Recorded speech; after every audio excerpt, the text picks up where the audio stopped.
जय श्रीराम सांग मैंने दीपर टाण खरारे टे इच्छा है दही नहीं पलिया दही पखाड़ कर खाइबा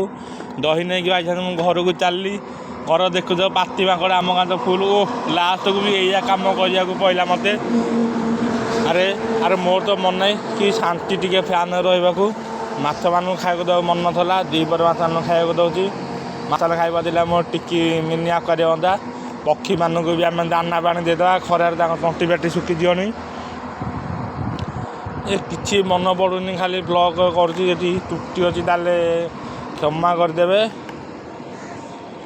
हसियार किसी कथा नहीं गाधे बाहरी बहुत खरा है ओ कि खरा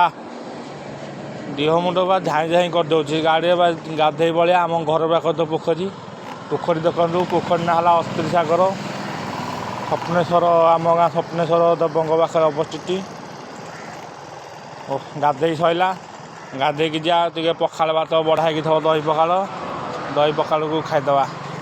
खरार टे शांति मिलला घर को आसला गाधे ये आमर काठिया दही खाऊँ बसिकी खरारू एत ठंडा रही बोली दही पखाड़ खाईदे बाय बाय रोची लाइक एंड शेयर सब्सक्राइब करूँ।